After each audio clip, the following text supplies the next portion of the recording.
I'm so excited for today because I have made a very big achievement in my life, and I think I'm going to graduate soon because I finished my thesis, and this is the writing of the manuscript so far, not necessarily the defense. The defense is actually going to be on April, the first week of April, and I'm really very nervous about that because as confident as I seem here on camera, in real life, oh my gosh, my public speaking skills really need improvement. But you know, my defense for my proposal didn't actually go too well. Like, I did well, sure, I answered the questions, sure, but I was very nervous and I was very stuttery. My words weren't really well. I should have practiced more, and I should have not just practiced in my head and made points and just look at my PowerPoint. I should have actually called my dog or my cat, and then I should have told them to... Oh wait, let me fix my necklace. There we go. Back to the video. So I should have told them to listen to me, or I should have actually gotten feedback from a parent or a friend, and I should have made some kind of practice defense. And that's something I need to remind you of if you want to do a thesis, not just in literature, but like in anything. It's best to practice before you actually do your defense and before you actually defend. And you have to also anticipate the questions that they're gonna ask you, the questions that the panelists are going to ask you, so that you're ready for anything that's to come. So in thesis 1, to recap, my thesis 1 was about the aesthetics of bookfluencing. It was about how to prove how, because there was this study by Barry Pierce saying that readers nowadays aren't actually readers, and the Bookleo made a video about this. I don't know what it's called anymore, but what she said was that Pierce said that people are just reading for the sake of the aesthetics and they're not actually real readers.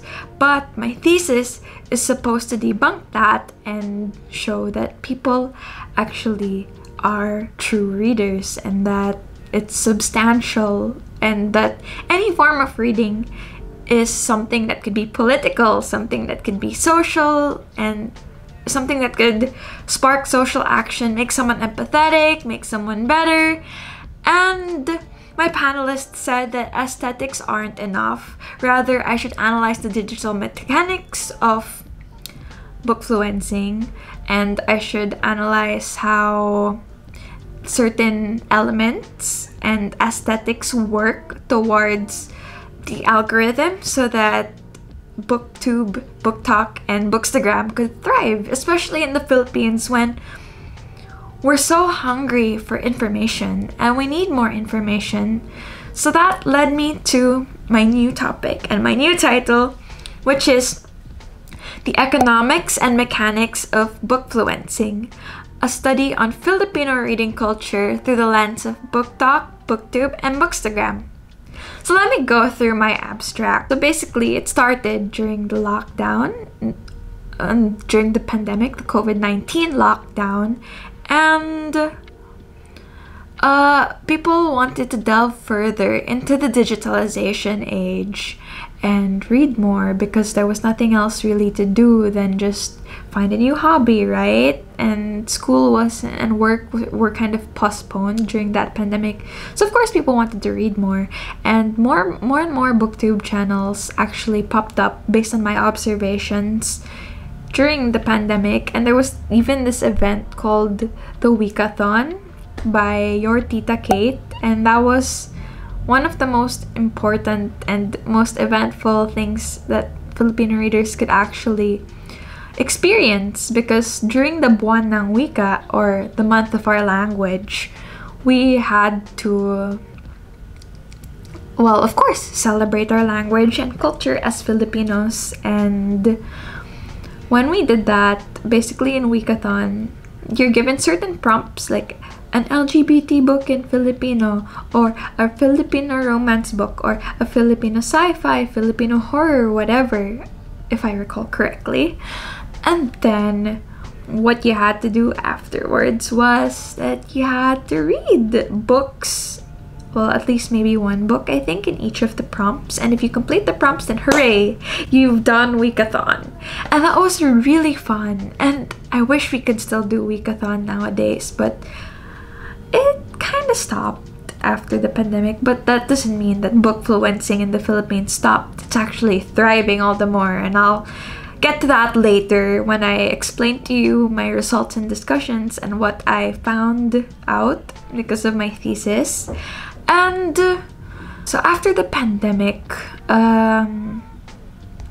our culture of reading has been promoted, of course, and the main objectives of my study now is to show how the economics and digital mechanics of bookfluencing shape the Filipino reading culture, and how the reading community becomes more empathetic, like I said earlier, for positive social change. And because every time you read, you actually think of, what can I learn from this? And second, what can I do after learning this thing? And I really am a believer of reading being so powerful that it can change society.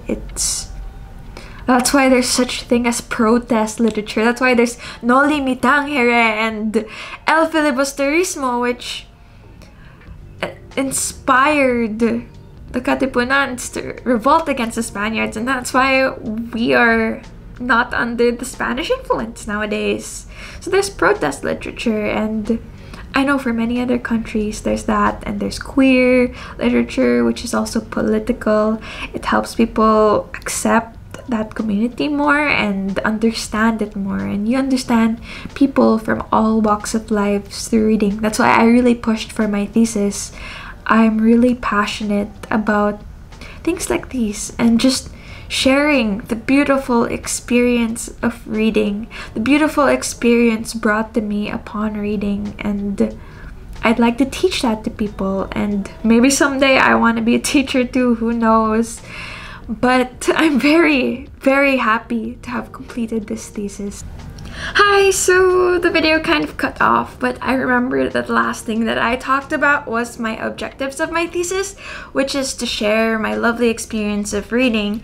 Anyway, so to continue, the framework of my study is actually two things. So I base it off on Benedict Anderson's Imagined Communities, which talks about nationalism, a nation, and what it really is.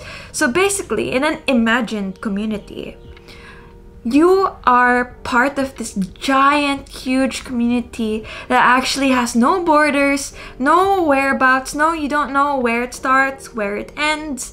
And in this community, people have this sort of solidarity. Even though you never meet literally every single person in this community or share something with them, you do still share something with them. And you share that sense of common interests, and you share that sense of culture. Like, you have things in common with them, basically, and that's a community. However, this community isn't a perfect community. An imagined community is something that's divided, something that isn't necessarily united, because what's a community if there are imperfections to it? And later on in the study, I found out that the book community is very divided, and that's exactly what it is. BookTok, Bookstagram, BookTube creates a community that is divided, and that's an imperfect community because of the competition, the niches, the cultures and subcultures. And it's very interesting how I found that. The other framework is, I don't know if I'm pronouncing the name correctly, but the other framework is of Nikos Papastergiadis' aesthetic cosmopolitanism. So cosmopolitanism, what is it? It's about having this idea that the global society is one whole, kind of like imagined communities, that there's just one way to look at it, but not necessarily one way to look at it. And cosmopolitanism is like where race doesn't matter, social status doesn't matter, gender doesn't matter. You're just towards like one community. You're being one with the world, and that could solve many things like climate change. If you think as one, then you can solve climate change, right?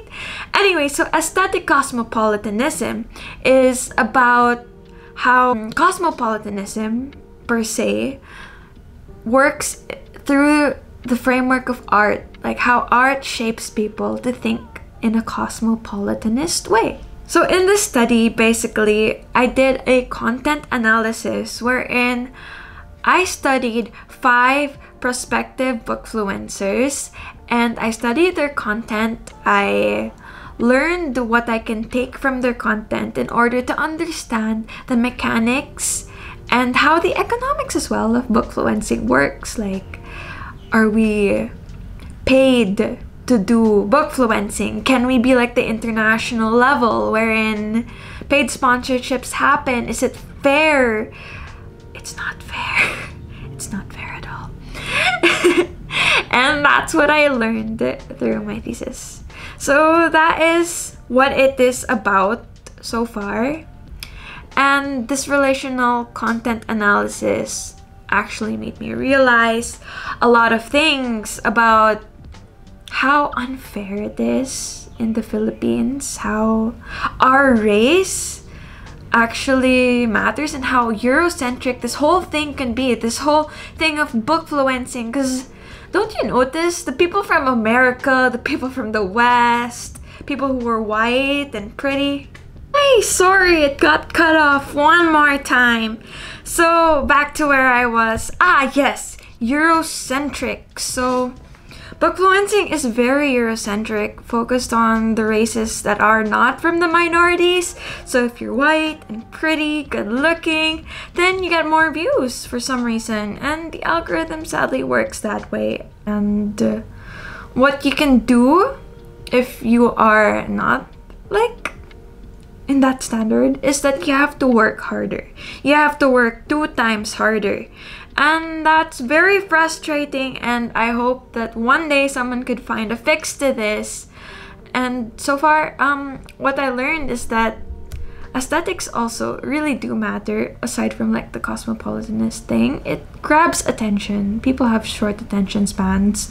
For my thesis, I learned that BookTok and Bookstagram are actually like more popular aside from YouTube Shorts, of course BookTube Shorts, but like BookTok, especially for one of my bookfluencers chosen for the study, Gerald the Bookworm.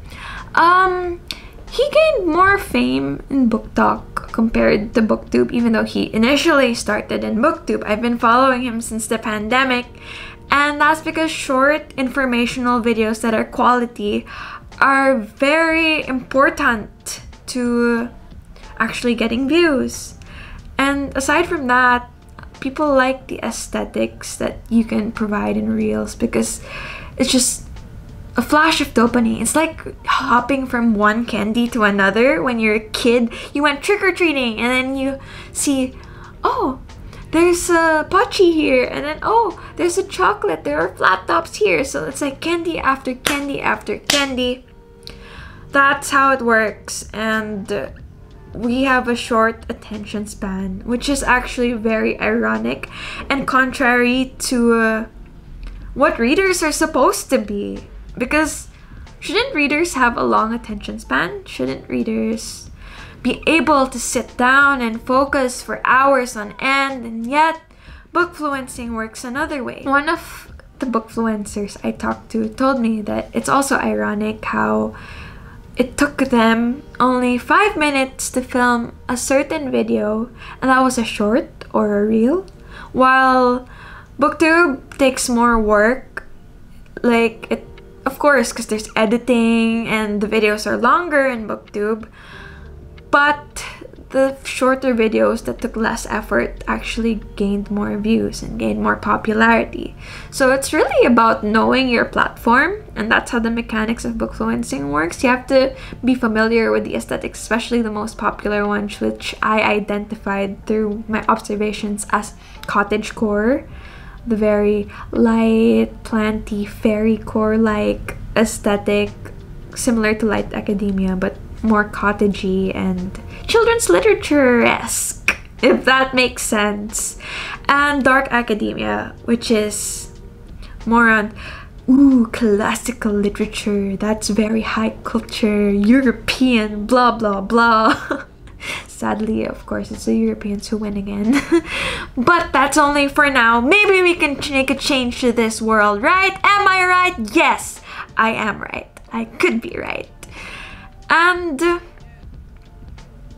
yeah, based on analyzing the content of these bookfluencers, I noticed that it's actually a good thing that now it's Filipino books that are trending, that are capturing people's attention. Because, well, looking through the comments, I realized that most people who do look at BookTube, BookTok, and Bookstagram are actually Generation Z or maybe Generation Alpha, but mostly they're students. They're younger people who are students, people who are probably like 15 to 25, if I did get that right. But students. It's so important because it's the youth that can change the world. As cliche as that sounds, it really is the youth that can change the world. And because they are students, how do they get the money for the books, right? Bookfluencing is a very expensive thing to pursue because of that. And aside from that, so the economics of bookfluencing, I haven't heard of much Filipino bookfluencers who get paid or get paid sponsorships, because the unfair side about that is that if you are paid to actually like a certain book or like to review a certain book, then of course they're gonna expect the fact that you are gonna give it a good review, especially here with Filipino culture, because we have this thing called utang na loob, which actually means debt, gratitude. Like, you have to be so thankful that you do something in return because of that, because of that kind of sense of gratitude. So usually, from what I know on Bookfluencing Philippines, people like to go by this thing called X deals, which is popular among social media businesses here in the Philippines, especially here in the Philippines, wherein the X deals in bookfluencing, you're given a book, and in exchange for that free book, you have to review that book. But what I also know, insider information, is that bookfluencers get negative reviews. I mean, if they give a negative review, then the publisher could possibly email you and actually say, hey, why are you giving us a negative review? You're kind of relentless. Can't you be a bit nicer? Can't you give a better review, at least 2 stars instead of 1 star? Or something like that. It's just really unfair, like the way marketing works. And have you ever wondered, why is it that an 800 peso book could really suck despite the nice cover and everything, while a 50 peso book such as this, Dini by Judy Bloom, 50 pesos? I don't know if you can see that. 50 pesos. Anyway, it's 50 pesos and it's secondhand and it's from Fully Book. While a 50 peso book can be so cheap and the cover could not be like the best, and yet the story isn't really seen or heard by so many people because it's not the most popular book, and it all comes down to marketing and how even the economics of bookfluencing can be very political. And yeah, so I concluded my study with how we should further explore the economics of bookfluencing, how it really works, and a quantitative study on how reading or our reading culture here in the Philippines can actually promote social action. Bookfluencing isn't something that's shallow. It isn't something that's not worth it. It's actually something that makes a reader a true reader, because the content of the bookfluencers that I analyzed were actually political, like the protest literature part, the historical things that they presented, like especially with our Filipino books. There was also someone advocating for queer literature, and with any book, you can actually take away something. And like I said again in the beginning, every time you analyze a book, it's good to say to yourself and think, what can I do? And what can I learn from this? So that's my thesis. That's what I found about the book community, and I'm so grateful that I completed this thesis. Thank you so much for watching, and wish me luck on my defense. Bye!